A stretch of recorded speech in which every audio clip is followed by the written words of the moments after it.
Lidia López, una hija de Dios, madre, abogada, comunicadora, le da frente a los retos que le pongan. Su vida cambió a raíz de una campaña contra el cáncer y así descubrió su superpoder. Resiliente por excelencia, de las noticias a la Fórmula 1. Su proceso se volvió un para qué, inspirando a muchas mujeres, entendiendo la importancia de la autoevaluación y que si se detecta a tiempo, podemos salir en victoria. Aprendamos con ella a cambiar el chip. Muy buenas noches, buenos días, buenas madrugadas, buenas tardes a todos ustedes que me siguen en este Cambio el Chip. Para mí es un honor en el día de hoy. Vamos a tratar un tema sumamente importante, particularmente para nosotros las mujeres. Y es un honor tener aquí a Lidia López, que nos va a hablar de algo que para nosotras las mujeres es debido a muerte. Literalmente debido a muerte. Y gracias de verdad por venir. Gracias, Elizabeth, a ti por darme la oportunidad de estar en este espacio. De verdad que sí, vamos a cambiar el chip. Vamos a cambiar el chip. Mira, Lidia, para empezar de todo, ¿quién es Lidia? Wow, en esta semana me lo han preguntado varias veces. Pero bueno, Lidia es una hija de Dios, una mujer, madre, hija, amiga, que está viviendo y experimentando la vida. Y alguna gente me conoce como Lili López y otra como la superheroína también. Y ahí vamos a hablar un poquitito de eso de superheroína. Es superheroína. Eres también algo como yo, un poquitito multifacética. Sí. Porque eres abogada, compartimos eso nosotros. Eres comunicadora. Yo intento aquí a través del Cambio del Chip sé que con algo parecido, pero obviamente esto es un tema ya personal y de misión, pero no como una profesión. Aparte que no lo tengo. Y también hay una parte que también haces deporte. Bueno, sí, eso va muy de la mano con la comunicación. Yo soy una fiel creyente de que todos tenemos un superpoder y así como hablamos español, hay un solo idioma y hay personas que hablan varios idiomas, bueno, pues hay personas que tienen varios superpoderes. Entonces, en ese entendido y en obediencia a Papá Dios, pues he usado algunos de los superpoderes o dones que Él me ha entregado, entre ellos la comunicación, para expresar ideas, la personalidad de una personalidad bastante fuerte y como decimos aquí en Dominicana, no le paro mucho a lo que piensa el otro. Entonces, eso me ha ayudado mucho pues a tener ideas muy claras y me ha abierto puertas en la comunicación. Siempre voy a estar intentando y aprendiendo algo nuevo constantemente, me encanta. Y eso me llevó a hablar de Fórmula 1. Tengo un podcast de Fórmula 1. Ahí viene, sí, esa es la otra parte que nos quedamos, porque en mi casa de verdad que la Fórmula 1, pero no pasemos a Fórmula 1, antes que nada creo, con el tema y vamos a ir a Fórmula 1, con esta dualidad, ¿el ser abogada te ha ayudado a ser comunicadora?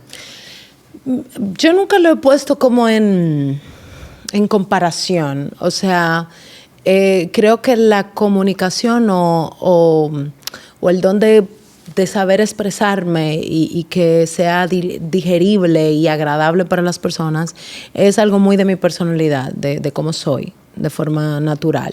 Yo no estudié comunicación. Por eso digo que es un don, es un superpoder que me da Dios y yo en obediencia acepto el llamado.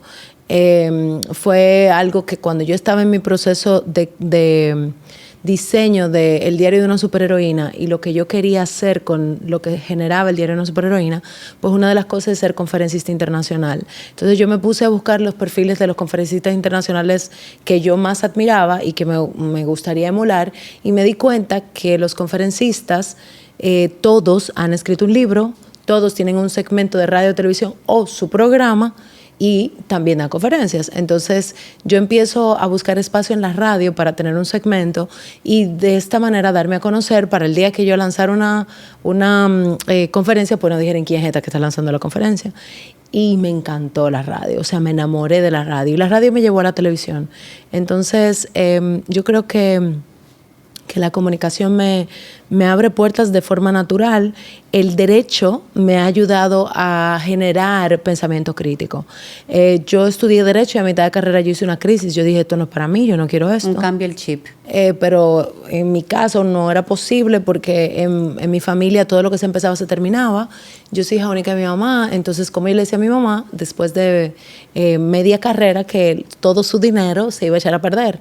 Y eso coincidió con que ella fue detectada con cáncer, entonces era como que yo termino esto porque lo termino, tú sabes. Entonces, cuando salgo de la universidad, que me enfrento a qué voy a hacer ahora con esta profesión, pues entonces me doy cuenta que puedo desarrollarme en el área administrativa pública y soy servidora pública desde hace 15 años.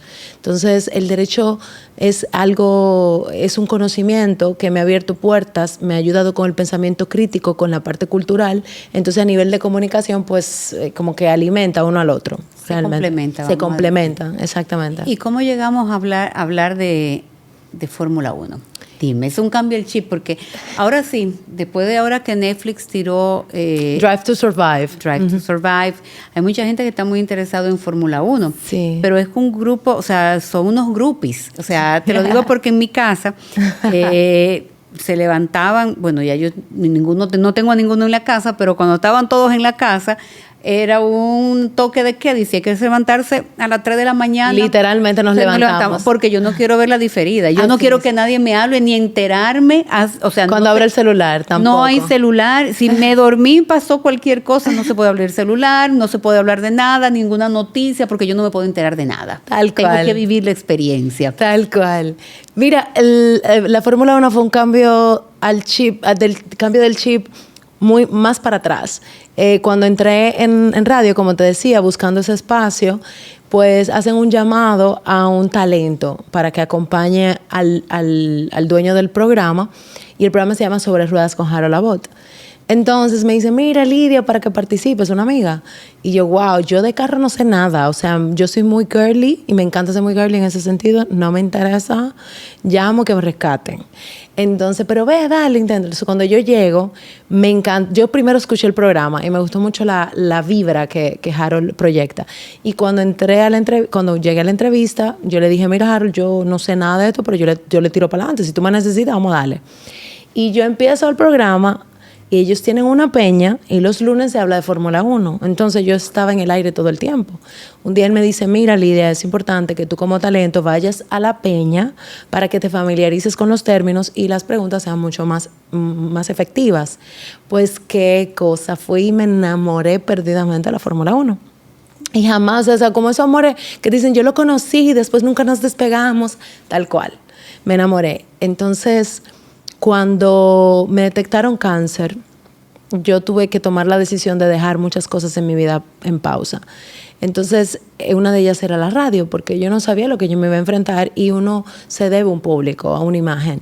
Y yo le decía a Harold, mira, yo no sé lo que va a pasar, yo entiendo que yo debo de poner esto en pausa, pero me gustaría seguir los lunes hablando y preguntando. Él me dijo, mira, no, ese segmento ya lo negocié con otra persona. Y yo, bueno, me quedé con las ganas. Cuando me fui, las siguientes carreras, yo quería hablar de eso. Unos amigos que estaban ahí me dijeron, ¿y por qué tú no haces lives? Y habla un poquito de eso, pero hazlo desde que salga de la carrera, para tener esa primicia.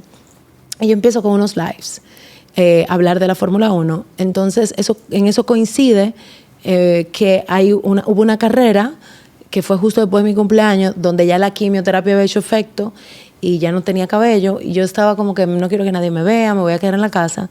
Y mi amiga, que era la productora de ese programa, y nos hicimos amigas después de eso, que era la que hablábamos mucho de Fórmula 1, yo la llamo y le digo, mana, si tú quieres ver la carrera, ven para mi casa. Y ella, está bien, voy para allá. Y después me llamó una pareja amiga, voy para allá, y al final terminamos viendo la carrera en mi casa.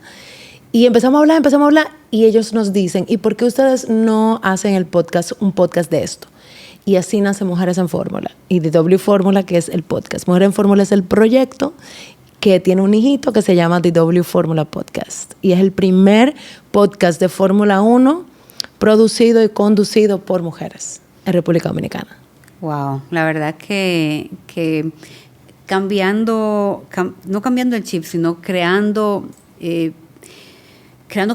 caminos para otras mujeres. Porque ahora ya con con este auge que está teniendo aquí en la República Dominicana. Claro. No, en el mundo. O sea, ahora mismo las mujeres, incluso Bueno, dentro de la mi hija misma es la fórmula... que más sabe. O sea, cuando viene una carrera o lo que sea, ella es la que comienza a hacerle bullying al chiquito. Claro. Y le dice lo que es y entre ellos dos se la pasan en eso. Para mí fue importante que DW Fórmula naciera en el momento en que nació, porque para mí también sigue siendo un cambio de chip. Como tú le dices al dolor, no, o sea, no te metas conmigo, yo voy a crear algo nuevo.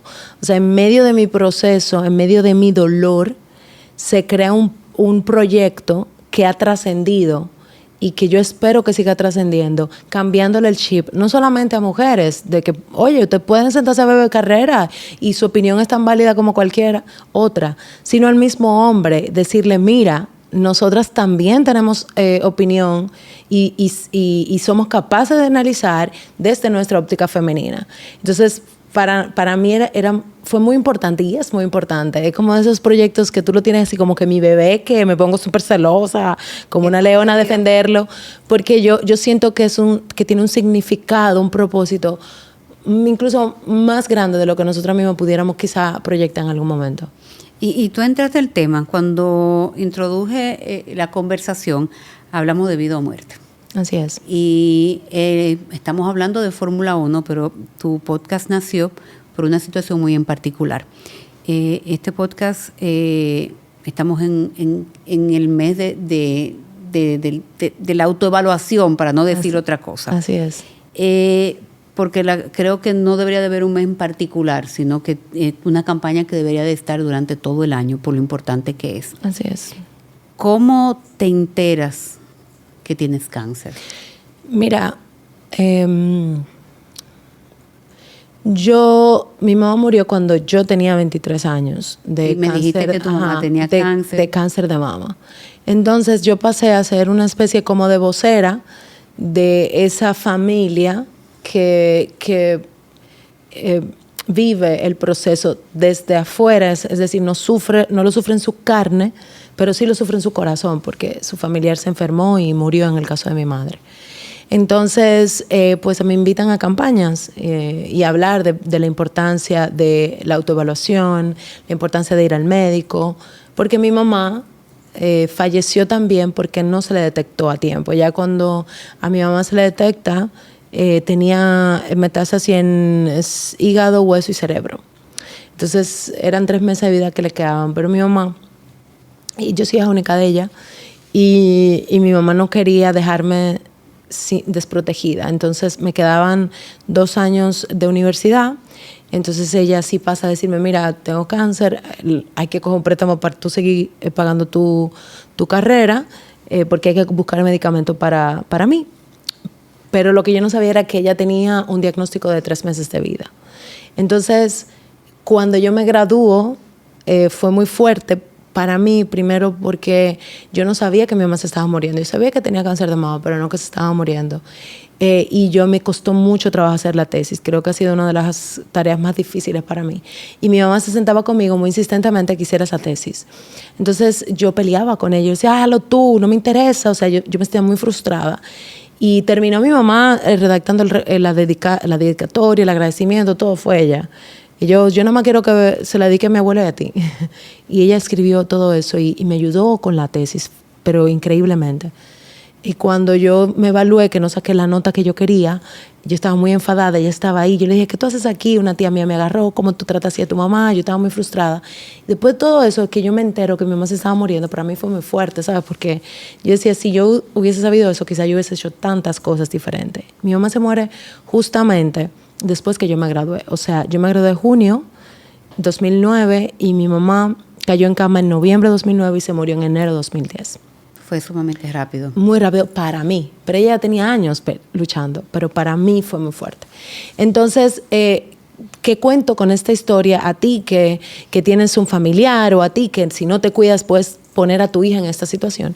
Y en una campaña de autoexamen nos enseñan a autoexaminarnos y cuando termina la campaña en mi cama, como a principios de noviembre del 2021, yo siento un puchoncito aquí. Ya yo tenía un hijo en ese momento, ya yo me había divorciado, yo había encontrado a mi padre, a quien no conocía, y había descubierto que soy la cuarta de 11 hermanos de 9 madres diferentes. Yo había pasado de estar sola en este mundo después de mi mamá morirse a tenerlo todo, por decirlo así.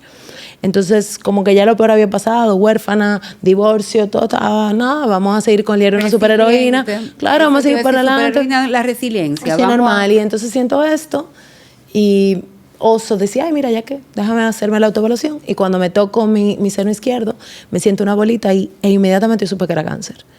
Entonces, al otro día yo fui a donde mi doctor, mi obstetra, y le dije, mira, tengo cáncer, pero yo me voy para Disney con mi hijo y yo no me voy a amargar mi viaje. Cuando yo regrese, ponme las indicaciones para cuando yo regrese, pues hacer todos los estudios. Ay, no seas tan pesimista, mi hija. Él es el mejor amigo, él era el mejor amigo de mi mamá y yo soy como su hija. Y yo, no, tío, llévate de mí, eso es lo que yo tengo, pero este no es el momento. Y me fui a Disney. Cuando regresé, pues efectivamente me diagnosticaron con cáncer con metástasis. O sea que tenía muchos años ya eso en mi cuerpo y yo no lo sabía. Y hacías campaña. Y hacía campaña y no lo sentía. Y porque el problema con el cáncer de mama es que es un cáncer muy siliente. O sea, tú no sabes, no tienes... Cuando el cáncer de mama, cuando el cáncer de mama te da un síntoma, olvídate que ya está a medio caminar de tu cuerpo. Se muestra mucho... Olvídate, es un cáncer que viene con todas las fuerzas. Era muy pequeño. Entonces, para mí fue muy fuerte porque yo no lo sentía justo eso. Yo no sentía que era justo que me pasara tan bien de todo eso. Y pasé de ser la pariente a ser la paciente. Y pasé a ocupar el lugar de mi mamá. Y hacerme los estudios y pensar, mi mamá hizo todo esto sola, yo no estaba con mi mamá, y a manejar en medio de mi proceso, un proceso que yo también pensé que había superado. Una especie de un duelo, vamos a Exactamente. decir. Un remordimiento de... Yo no quiero decir culpa, porque no era culpa, porque yo no lo sabía, o sea, si yo lo hubiese sabido, yo sé que yo hubiese actuado diferente, pero era como eso, wow, qué valiente fue mi mamá, y me hizo ver a otras mujeres que nos encontrábamos en ese proceso con mucho valor. Más superheroínas. Claro, y me cambió mucho la visión de la mujer. Yo siempre he tenido un estándar muy elevado de la mujer porque mi mamá me lo puso, esa es la verdad. Pero ahí fue que yo dije, wow, o sea, Dios mío, qué maravilla tú has creado, o sea, qué seres más extraordinario, o sea, como una madre acompañada de su hija va a darse una quimioterapia y tú la ves que tú como paciente sabes que ella se siente mal, pero como estás con su hija al lado, trata de tener la mejor actitud. O sea, para mí eso era maravilloso. O sea, en medio de ese dolor, era maravilloso ver el poder de una mujer y cómo eso se refleja en un momento tan difícil. Pero también era fuerte para mí darme cuenta que muchas mujeres que estaban ahí era porque no se cuidaban.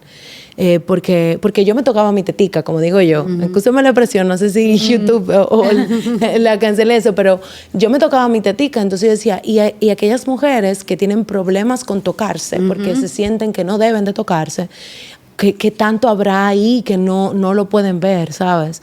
Entonces, para mí fue un proceso de descubrimiento absoluto de muchísimas cosas, incluso de la mujer en sí como ser. Cambiarte el chip de cómo veías a la mujer. Claro, totalmente. ¿Y cómo te cambió? Bueno, hiciste tratamiento, estás aquí. Estoy aquí.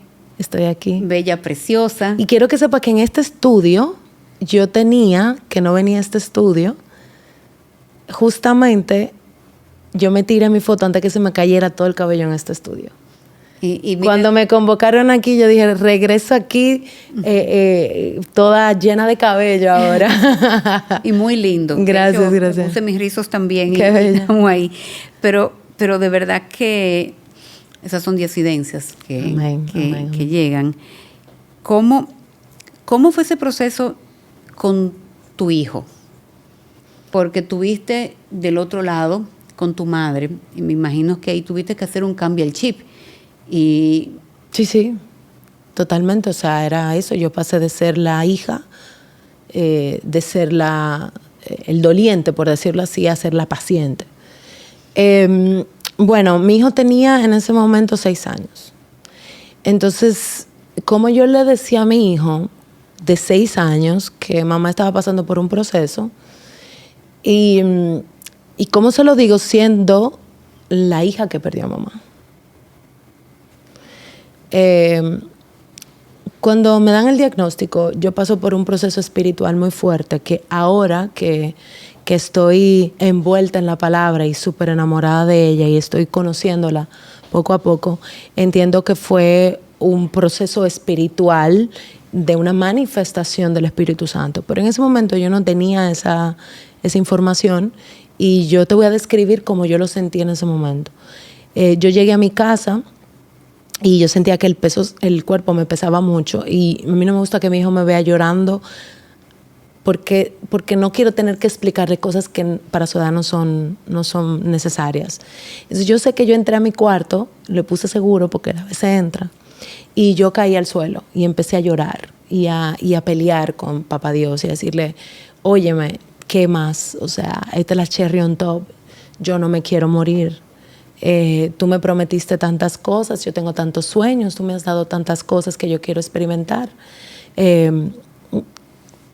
Ya lo que me salía ya no era un por qué, sino mira, ¿para qué? Porque esto es la cherry, ¿para qué? ¿Qué tú quieres que yo haga? ¿Qué tú necesitas que yo haga? Y lloro y de repente yo siento que una luz me envuelve y yo empiezo a decirle a eso que yo tenía en mi cuerpo, te metiste con la persona incorrecta. Te metiste. Cambiaste el chip. Pero tal cual, o sea, te metiste con la persona incorrecta. Yo soy un ser de luz y los seres de luz no admiten oscuridad. Y te voy a sacar en el nombre del Padre, del Hijo y del Espíritu Santo. Te quedas ahí. Y yo caigo dormida. Yo no sé qué tiempo yo dormí. Yo no te sabría decir nada de eso, de verdad, Elizabeth, te lo juro. Yo sé que yo me paré, llamé a una amiga que es radióloga, que de hecho fue mi radióloga. Mira esto. Necesito tus superpoderes. Y al otro día, Dios es tan maravilloso que cuando llego a su consultorio, ella me presenta para mí el mejor mastólogo que tiene República Dominicana. Y además de que es súper buen mozo, encantador e inteligente, ella me dice, si a mí me pasara, fuera él, mi médico. Y él lo vio, la imagen, y dice, wow, qué belleza. Y yo, no, hombre, este tipo está loco. Este tipo tiene bello problema. pero loco. No, bello pero loco. Y yo, ¿cómo así? Y me dice, sí, porque está claro. Yo sé qué es lo que tengo que hacer para sacarlo. No te preocupes, todo va a estar bien. Y entonces le digo yo, sí, dame su porcentaje de éxito. En tu caso, si Dios así lo quiere, me dijo, 99.9%. Y yo dije, ok, pues vamos a darle. Entonces, ¿cuándo entramos? Exacto, vamos a darle. Él me presenta a mi oncólogo, que es mi adoración, mi locura, mi doctor, porque yo me encontré un psicorrígido más psicorrígido que yo y yo estaba chill, yo estaba relajada porque que Dios me puso en la mano correcta. Y cuando él me ve, me dice, mira, nos duramos 2 horas, él explicándome todo, y me dice, se te va a caer el cabello. Entonces dije, bueno, ahí sí va a ser difícil, yo, ¿cómo se lo digo a mi hijo? Entonces, si está bien, no importa, no hay problema, yo voy, me hago un corte así, toda súper heroína, con un rayo, mi hijo me ve, y me dice, wow, mami, eso, y yo, porque tú veas lo que pasa, que mami, que todo está bien hasta ahí. Toda una diva. Sí, como él sabe la mamá que tiene, tú sabes. Entonces, ya cuando se me cayó, yo no le había dicho nada, o sea, esto no sé cómo tratarlo, no sé cómo decirlo, vamos a ver qué pasa. Yo lo tenía muy reservado. Pero cuando se me cayó el cabello por completo, él entra una de esas mañanas a acurrucarse. Esa mañana fue a acurrucarse. Y cuando me ve se impresionó, porque no tenía cabello. O sea, él me dejó en la mañana con cabello y cuando llegó ya yo no tenía nada. Entonces, él se va a bañar, tenían 6 años, y se devuelve, o sea, cuando se empieza a cambiar, se queda como con el pantaloncito, todo varoncito así, y me dice, mami, tenemos que hablar. ¿Y tú? Ajá, o sea, como, wow, tenemos que hablar. Yo sé que tenemos que hablar, pero no sé cómo entrarte. Y me dice, mami, escúchame bien lo que te voy a decir. Él me aplicó lo que yo le aplico. Habrá personas que se van a burlar de ti porque tú no tienes cabello. Pero yo quiero que en ese momento, mami, tú te tapes los oídos y no lo escuches, porque para mí tú eres la mujer más bella del mundo, con o sin cabello, mami. Ay, qué yo bello. te amo y tú eres bella, bella, hermosa, y siempre vas a ser hermosa para mí. Y ahí yo tenía la lagrimita como, ay, no llore, porque en mi mente, porque él te está dando un consejo. Ahorita piensa que el consejo, tú sabes, ay, mi hijo, muchas gracias. Fuerte. Sí, claro. Más que tengo que ser fuerte, no llore para que él no piense que ese acto de amor de él, de yo estoy aquí para ti, pues no le, tú sabes, no piensa que él lo está haciendo mal. Y le digo yo, wow, mi hijo, gracias por ese consejo. Recuerda que tu mami es loca. No le deben, también no importa lo que piense la gente. Pero tranquila, mami, te amo y me abraza. Y en ese momento yo entendí que yo tenía que hablar con mi hijo. Entonces, yo me siento con él y le explico, mira, mi amor, mami, tú sabes que la gente se enferma. Hay gente que le da gripe, hay gente que tiene problemas de azúcar, hay gente que tiene... Empecé como a decirle cosas muy sencillas. Mami tiene una situación médica que tiene que poner su medicamento y ese medicamento hace que se le caiga el cabello. Pero no te preocupes, mi amor, que el cabello me va a volver a crecer. Y entonces yo tenía pelucas y por mi hijo empiezo a usar pelucas. Porque yo entendía que para mi hijo verme sin cabello era algo que le afectaba mucho. Mi mamá nunca perdió el cabello al nivel que lo perdí yo. Entonces yo no sabía lo que era ver a tu mamá sin cabello. Pero yo me imaginé qué sería para él eso. Entonces, claro, la promesa yo esperaba cumplirla, de que, como en efecto pasó, pero en ese momento, para que él no sintiera que yo le mentía, ¿sabes? O sea, yo le dije, mami va a recuperar su cabello. Y actualmente ese niño se goza mi cabello, o sea, le encanta. Es precioso. Claro, claro. Él tiene el cabello ondulado, entonces él dice, mira, tenemos cabello diferente. O sea, no, al principio lo teníamos igual, pero yo lo tenía lacio, pero ahora lo tengo rizo. Entonces, la verdad es que él se lo goza muchísimo. Y dime entonces, ser madre es básicamente, yo creo que tu superpoder. Mira, para mí, ser madre, yo creo que Dios siempre ha estado muy cerca de mí. Y ya lo entiendo ahora. Todos los momentos en que Él ha estado cerca de mí, todos los momentos en que Él me dijo, estoy aquí para ti y te entrego esto y te bendigo. Y para mí ser madre es un regalo que me dio Dios. O sea, es una bendición, es una responsabilidad. Y no hablo de responsabilidad de que hay que comprarle los útiles, de que hay que darle comida. ¿Sabes lo que a tu cargo esté un ser humano que va a salir más adelante, cuando tú no estés cerca, a impactar otras vidas? Porque todos los que estamos aquí estamos impactando vidas constantemente, ¿verdad? Entonces imagínate tú la responsabilidad de que de ti sale un ser humano que va a impactar vida. Entonces, para mí ha sido una bendición, no lo busqué, fue una decisión de Dios, yo no busqué a mi hijo. Yo, al contrario, tomé las precauciones, pastillas del día después y toda la cosa, y ahí está ese muchacho con 10 años, hermoso, precioso. Es un mandato de Dios. O sea, es un regalo de Dios, es una responsabilidad de Dios. Y ha sido ese reflejo de yo te quiero tanto, de Dios para mí. Yo te quiero tanto y yo confío tanto en lo que yo he hecho de ti que te voy a dar este niño. Entonces, mi hijo es un recordatorio constante del amor de Dios. Y créeme que es mi mayor maestro. Porque además de todo es varón y yo crecí rodeada de mujeres. Entonces, para mí, todo lo que mi hijo trae es una novedad. Bueno, la Fórmula 1 ahí viene. No, pero a él no le gusta la Fórmula 1. Mi hijo es súper artístico, te lo juro. Él la ve por hacerme el coro. O sea, él sí tiene que... Por ejemplo, estamos viendo una carrera y yo estoy toda emocionada y él está en el celular o está pintando. Y él está conmigo porque él me acompaña. Pero nada, no le gusta. Nada de Verstappen. No. Súper artístico. No, súper artístico. Él lo de él son muñequitos, pintar... Bueno, en casa de herrero cuchillo de palo, o sea, para que tú veas, increíble. A lo mejor me tocó un nieto o una nieta que sea loca con eso y es el que me voy a llevar a ver la carrera. Ahí vamos. Mira, ¿y cuántas vidas tú crees que a través de estas, de decir tu experiencia y de hablar, tú crees que ha podido cambiar? Mira, yo no sé la cantidad. Yo sé que hay mujeres que usaron pelucas porque me vieron usando pelucas. Yo sé que hay mujeres que todavía hoy me dicen, cada vez que te veo triunfando en algo, me recuerdo que sí, yo también voy a triunfar.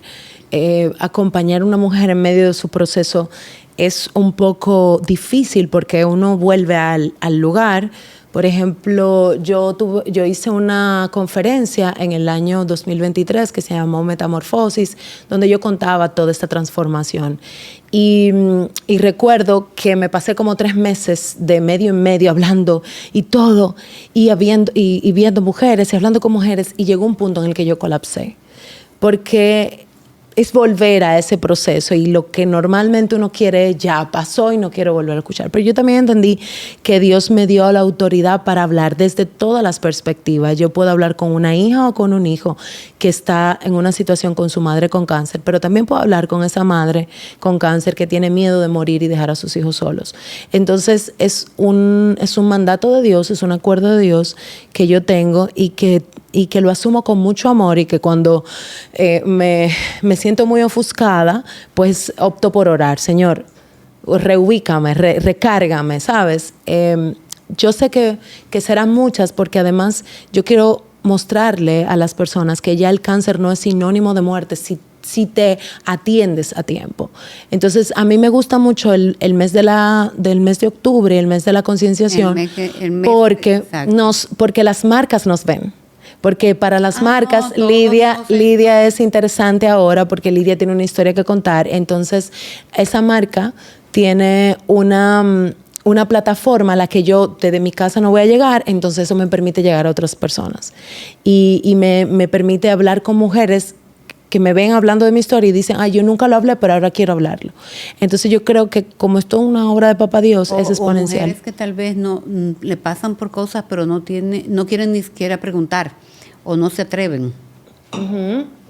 Y el tema con el cáncer, Elizabeth, es que el cáncer de mama afecta la feminidad completamente de la mujer. Te quedas sin cabello, te quedas sin cejas, sin pestañas, sin uñas. Cuando yo perdí mis uñas de los pies, porque el medicamento hacía que la perdiera, yo me di cuenta de cuán importante para mí eran las manos y los pies. Para que tú veas. Yo siempre he sido comparoncita, pero yo no sabía que eso era tan importante para mí. Era como, yo sentí como una vergüenza al perderla. No quería mostrar los pies, o sea, y yo dije, wow, esta enfermedad afecta tanto la psiquis femenina. Y entonces imagínate que hay mujeres que se quedan sin seno absolutamente. Yo tuve la bendición, porque Dios es así de maravilloso, de que mi mastólogo es de los pocos mastólogos que, para algunos casos, los que se puede, hace reconstrucción inmediata.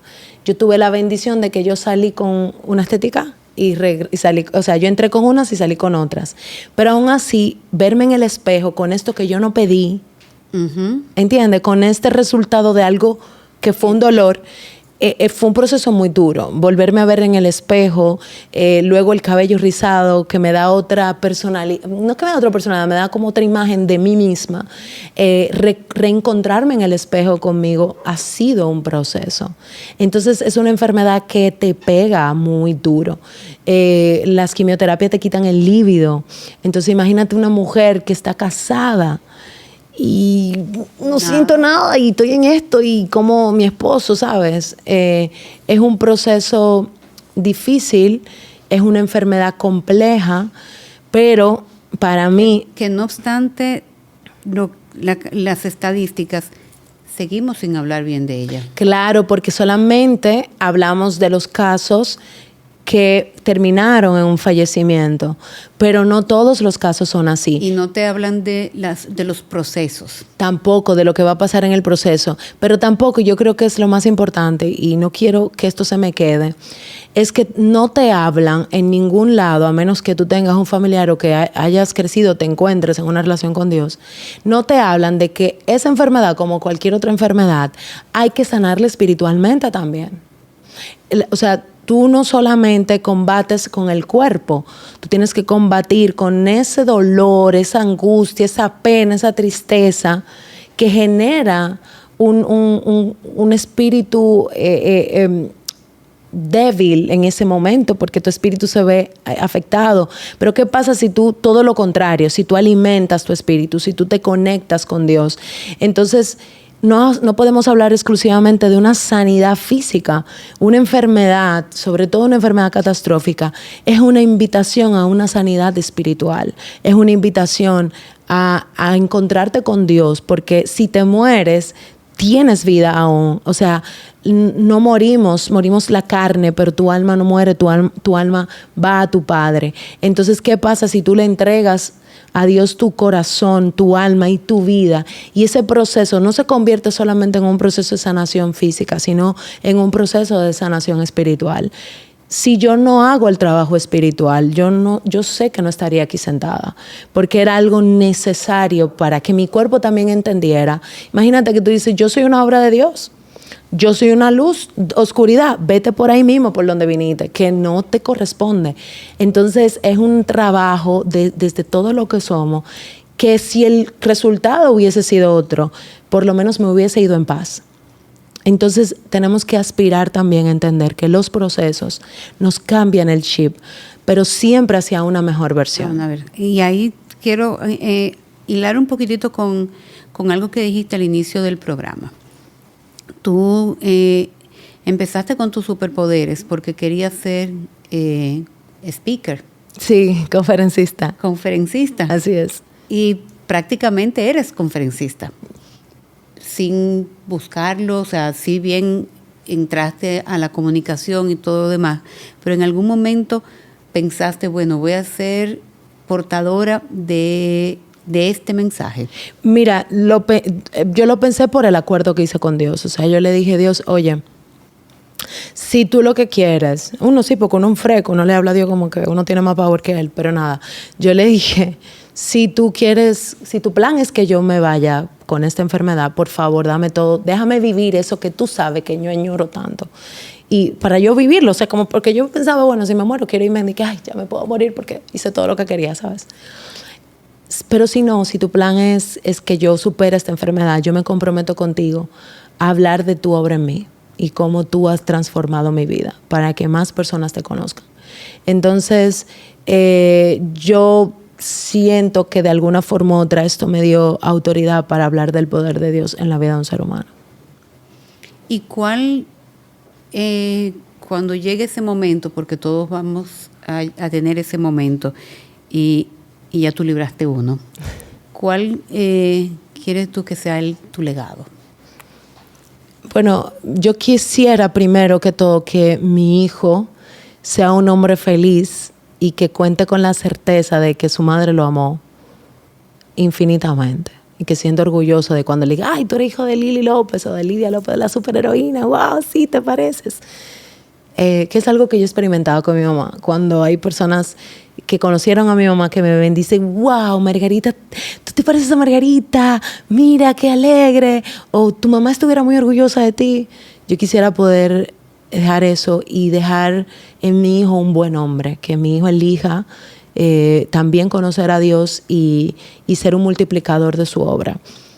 Y además de eso, creo que si fuera a dejarle un legado en la tierra, sí, fuera de mi hijo, pues sería ese mismo, el fruto de Dios en la vida de un ser humano. Yo quiero que me recuerden como es. Y yo con eso cierro y termino este Cambia el Chip de hoy.